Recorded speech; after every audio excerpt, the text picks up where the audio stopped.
wonderful event. I just want to remind us, though, everything, the language, I'm guessing the rest of the day you're going to hear is basically the language of scarcity, the marketplace, the profit economy. That's okay. It's hard to manage, to negotiate. But art participates in a double life, I think. One of its lives is it participates in this life of scarcity. That is, there's only so many places that will publish you. There are so many awards, there are only so many jobs, there's only so much money, there's only so many venues. All of that is scarcity. It's a paradigm of scarcity. And that hierarchy of values is a little different than the other life that art and poetry participate in, and that's the life of abundance.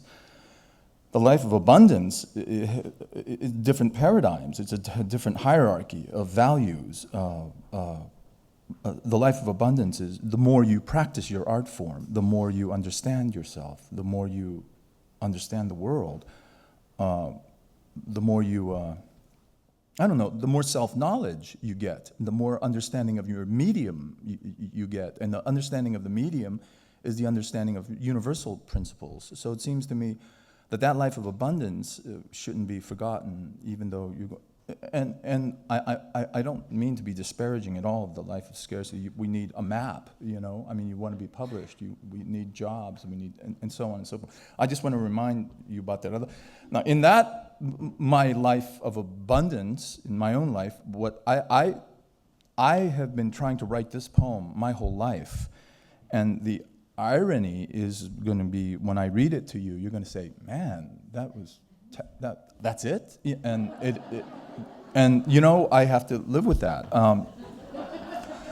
But I got ready to write this poem, I feel like the day I was born, you know, the day I fell in love with my mother, I wanted to say these things. And here's some of the things that are surrounding this poem.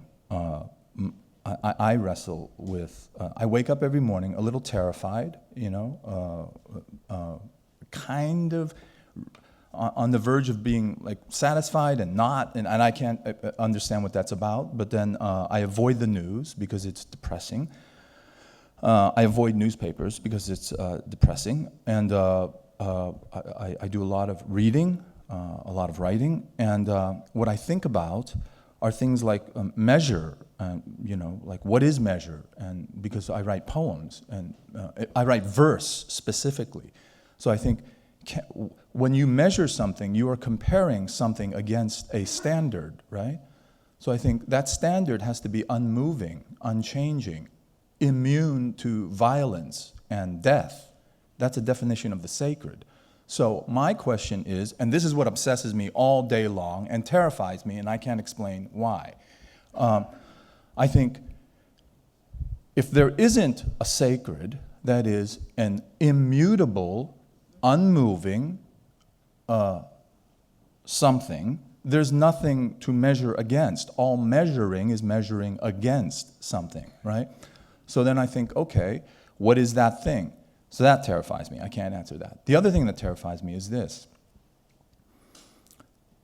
The language of eros and the language of spiritus, I don't know what you want to call it. The language of eros, that is the body, and the language of the spirit, I'm not sure what I mean by that. Sometimes I like it when they collide. That's my own obsession.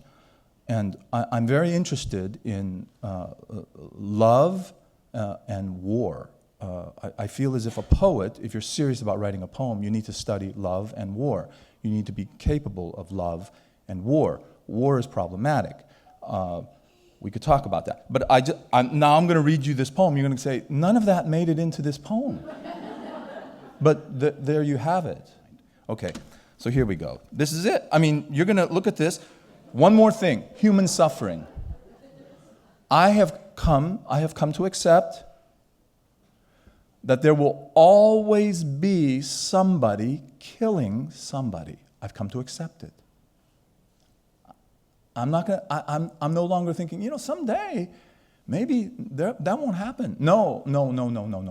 I think that is a fantasy.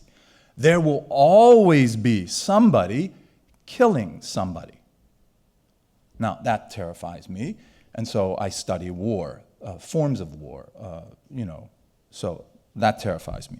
And of course, the idealist in me says, well, love is the answer, stuff like that. Okay, here we go. It's very short. I don't even have a title for this.